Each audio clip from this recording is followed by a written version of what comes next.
Video शुरू करने से पहले जल्दी से सब्सक्राइब कर ले मधुरिमा को, ताकि हमारी आने वाली वीडियोस आप तक जल्द से जल्द पहुंच सके। दोस्तों, सर्व सुख प्रदान करने वाली और सभी कष्टों को दूर करने वाली मां आदि शक्ति दुर्गा को समर्पित नवरात्रि के इस पावन पर्व पर बन रहा है दिव्य और दुर्लभ संयोग। बस 2 लौंग और कपूर बनाएंगे सारे बिगड़े काम, हर कष्ट दूर करेंगी माता रानी, पूरा साल खींचा चला आएगा पैसा, नहीं होगी अन्न धन की कमी। नमस्कार दोस्तों, स्वागत है आप सभी का एक बार फिर से। दोस्तों, सच्ची श्रद्धा से कमेंट्स में जरूर लिखिए जय माता दी। आप सभी को नवरात्रि की हार्दिक शुभकामनाएं, नव वर्ष की बहुत बहुत शुभकामनाएं। दोस्तों, चैत्र माह के शुक्ल पक्ष की प्रतिपदा तिथि से नवरात्रि के पावन पर्व शुरू हो जाते हैं।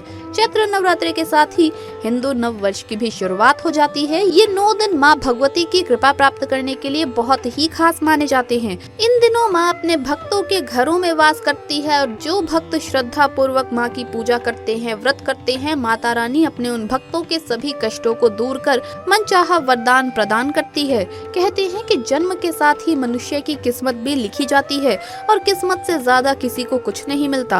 अगर किस्मत में कष्ट लिखा हो तो कष्ट मिलकर ही रहेगा, लेकिन सिर्फ माँ भगवती ऐसी है जो अपने भक्तों की किस्मत को बदल देती है। माँ की कृपा प्राप्त होने से तो दुर्भाग्य भी सौभाग्य में परिवर्तित हो जाता है। माँ अपने बच्चों के सभी गलती, सभी पाप को क्षमा कर देती है और उन्हें सुख समृद्धि का वरदान प्रदान करती है। नवरात्रि के ये दिन माँ की कृपा प्राप्त करने के लिए सर्वश्रेष्ठ माने जाते हैं।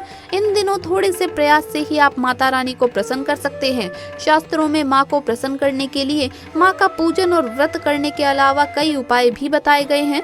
इन आसान से उपाय को नवरात्रि में करने से माता रानी की कृपा से भक्तों के सभी कष्ट दूर हो जाते हैं। आज की इस वीडियो में हम आपको शास्त्रों में बताया गया माँ की कृपा प्राप्त करने का एक बहुत ही आसान और असरकार उपाय बताने वाले हैं। इस उपाय को करने से आपके जीवन में चली आ रही बड़ी से बड़ी परेशानी दूर हो जाएगी। माता रानी की कृपा से घर में सुख, शांति और समृद्धि का वास होगा।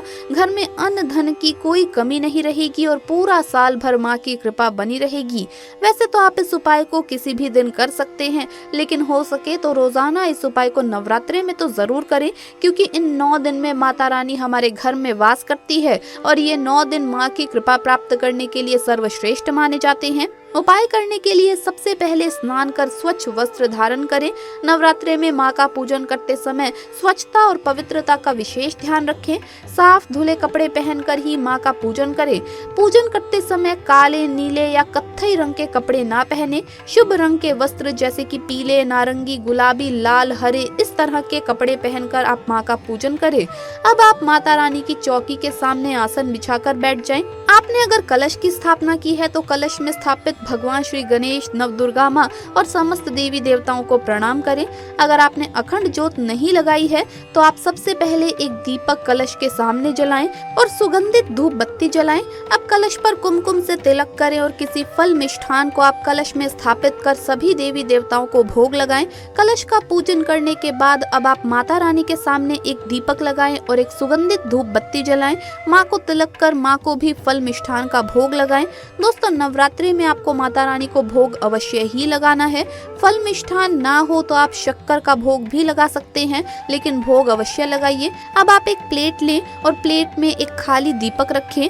आप पीतल या फिर मिट्टी का कैसा भी दीपक ले सकते हैं। अब आप एक कपूर का टुकड़ा लें और इसे शुद्ध घी में डुबोइए और इस दीपक में रख लें और इसके बाद इस कपूर को जला लें। इसके बाद आप 2 साबुत फूल वाली लौंग लें। ध्यान रहे दोस्तों, लौंग में फूल होना चाहिए। आपको 2 साबुत फूल वाली लौंग लेनी है और इन्हें भी आपको घी में डुबोना है। घी में डुबोने के बाद इस लौंग को आप जलते हुए कपूर में रख दें और फिर इस कपूर और लौंग की जलती हुई लो से आप माँ की आरती उतारें।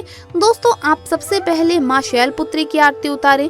जय माँ शैलपुत्री, जय माँ शैलपुत्री कहते हुए आपको माता रानी की 2 बार आरती उतारनी है और फिर आप जय माँ ब्रह्मचारिणी, जय माँ ब्रह्मचारिणी कहते हुए ब्रह्मचारिणी जी की 2 बार आरती उतारिए। इस तरह से आपको माता के 9 स्वरूपों की 2 बार आरती उतारनी है, 2 बार उनका नाम उच्चारण करते हुए। इसी तरह से माँ का तीसरा स्वरूप जय माँ चंद्रघटा, जय माँ चंद्रघटा कहते हुए 2 बार आप माँ चंद्रघटा की आरती उतारिए। इसी प्रकार 2 बार माँ कुष्मांडा की, 2 बार माँ स्कंद माता की, 2 बार माँ कात्यायनी की, 2 बार माँ कालरात्रि की, 2 बार माँ महागौरी की और 2 बार माँ सिद्धिदात्री की आरती उतारे। इस तरह आप नव दुर्गा माता की आरती उतारे। आरती ही उतारकर आप इस प्लेट को माता रानी के सामने रख दें। अब आप माँ के इस मंत्र का 108 बार जप करें। मंत्र है ओम ऐं ह्रीं क्लीं चामुंडाय विचे। इस मंत्र का जप करने से नव दुर्गा माँ का पूजन होता है। दोस्तों, इस मंत्र का जाप आप माता रानी को प्रणाम करके करें और अपने जीवन में जितने भी कष्ट, जो भी समस्याएं, परेशानियां चल रही है, वो सब माँ के सामने रखें और माँ से सभी कष्टों को दूर करने की प्रार्थना करें। अपनी कृपा बनाए रखने की प्रार्थना करें। आपकी जो भी मनोकामना है, जो लंबे समय से पूरी नहीं हो रही है, उस मनोकामना को पूर्ण करने की प्रार्थना करें। दोस्तों, नवरात्रि में इस तरह माता रानी का पूजन करने से माता रानी की असीम कृपा प्राप्त होती है और पूजन और व्रत का भी पूर्ण फल प्राप्त होता है। माँ की कृपा से पूरे साल भर घर में अन्न धन की कमी नहीं रहती और पूरे साल भर माँ की कृपा बनी रहती है।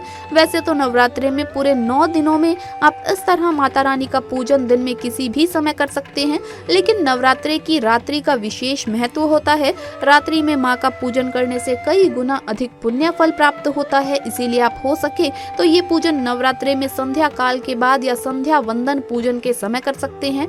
नवरात्रि में व्रत रखने का विशेष महत्व है, लेकिन कुछ लोग अपनी स्वास्थ्य संबंधित समस्याओं की वजह से, तो कुछ लोग अपने बिजी शेड्यूल की वजह से ये शुभ अवसर प्राप्त नहीं कर पाते और घट की स्थापना नहीं कर पाते।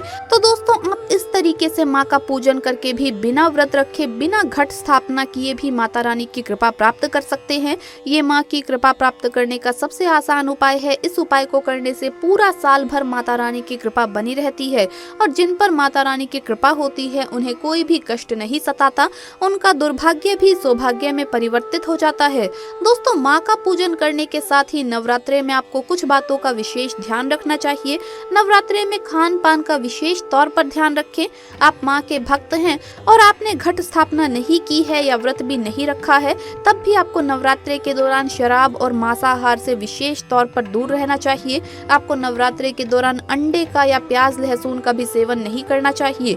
इसके साथ ही आपको अपने मन पर भी संयम रखना चाहिए। नवरात्रि के दौरान भूल कर भी किसी से लड़ाई झगड़ा ना करें, क्रोध ना करें, गाली गलौज ना करें, किसी को अपशब्द ना बोलें, ऐसी कोई भी बात ना कहें जिससे किसी का दिल दुखे। नवरात्रि में रोजाना माँ के मंदिर जाकर या फिर अपने घर में ही मंदिर के सामने बैठकर घंटों पूजन करना जरूरी नहीं है। माता के लिए सबसे जरूरी होता है अपने बच्चों का मन। आप अपने मन को नवरात्रि के दौरान निर्मल रखें।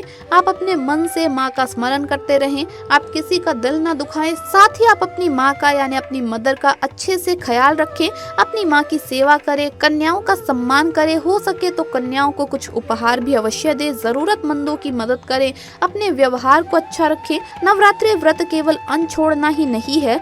आप व्रत ना रख सके तो भी आप इस नवरात्रि में अपनी कुछ गलत आदतों को माँ के चरणों में समर्पित कर उन्हें छोड़ने का प्रण ले। यही माँ की सच्ची भक्ति है। ऐसे भक्तों पर माँ की कृपा सदैव बनी रहती है। इसीलिए आप अपनी बुराइयों को अपने से दूर करें और माँ की शरण में जाएं। अगर आप नवरात्रि के दौरान इस तरह अपने व्यवहार को संयमित रखेंगे, अपने आचरण को सुधारेंगे, गलत आदतों को खुद से दूर करेंगे, तो आप पर माँ की कृपा सदैव बनी रहेगी।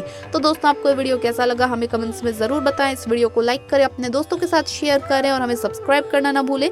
जल्द मुलाकात होगी अगली वीडियो में। सभी भक्तों को जय माता दी। आप सभी को हार्दिक शुभकामनाएं नवरात्रों की और नव वर्ष की।